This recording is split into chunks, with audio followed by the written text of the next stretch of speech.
Hello and welcome back to the Gaming 5.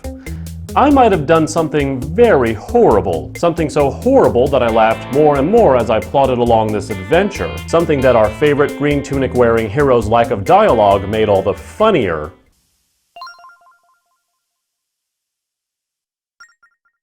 The Legend of Link Phantom Hourglass is a top-down spin-off side entry of sorts. It continues right after Wind Waker, but doesn't exactly follow the core formula with the Triforce. Given this game originally released in 2007 exactly today, has this game aged well over its 9 years? Right off the bat, there is a bit of an issue here. Part of that is the game's entirely stylus-based gameplay, but that's the next item on the list. The first here is the layout on the Wii U. You see, none of the combinations of screens make playing this game particularly easy, and the asymmetric one I chose was the most reasonable. What this game needed was a setting that placed the screens side by side at the maximum size possible. The best setting, which places the screens horizontally oriented, works well on a vertically turned gamepad, but of course renders the TV entirely useless. And the setting that divides the gamepad and the TV as two separate screens makes boss fights that use the upper screen for enemy tracking quite the whiplash experience. Moving beyond this is the second immediate issue, the stylus gameplay. Don't get me wrong, it actually works better than I thought it would, and I eventually got used to it, but it's prone to errors or certain levels of multitasking frustrations when facing more challenging combat scenarios. Otherwise, once again, it actually works quite well, and the various dungeon designs that focused on its use panned out rather ingeniously. Naturally, the lower budget focus of the game resulted in an overall smaller scope than the usual home console counterparts, but I found this to be expected rather than lacking, and it kindly reminded me that this was an extension of the beloved Wind Waker universe. Its focus on the time trial approach with the Hourglass gave the game's primary dungeon a challenging flavor as well. I was quite glad to see that the core structure of the main Link games retained their presence even in a more simplified universe. Being the extension that it is, this game didn't last as long as a regular home console entry.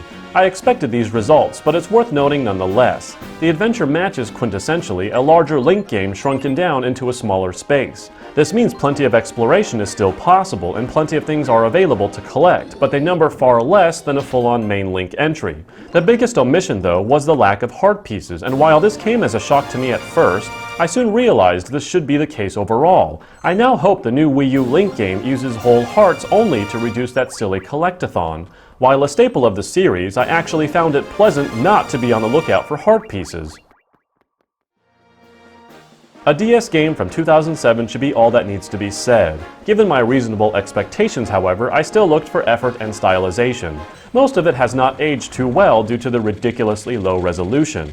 Add in the very low polygon count and incredibly blurry textures, and I had to brave my retinas for a graphical nutshot as I looked up at the TV sometimes to rest my neck. This is where I ask one simple question. Would it have hurt to implement a simple resolution upscale into the emulator? We all know the Wii U has more than enough power to do that for something as old as a DS. As a DS game in 2007, this game looks colorful and well done, but as a virtual console title in 2016, it really needed some effort in the upscale department. Stepping into the game's world are much more positive notes, such as decent support characters, a better sense of humor than Wind Waker, and a proper assortment of non-annoying navies. Outside of being quite an eyesore for any modern gaming enthusiast, the game's creative presentational values have indeed survived the last 9 years in whole.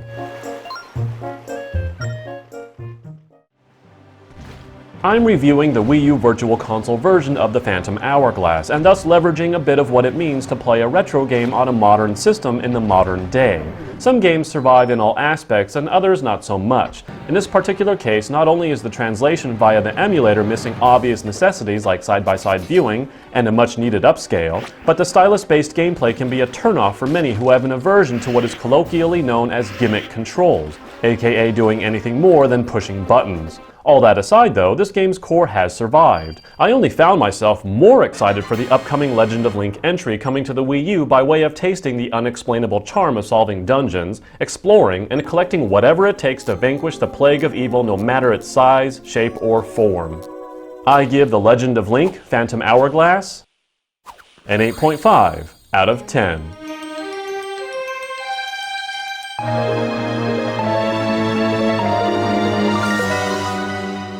That's it for today. See you next time on the Gaming 5.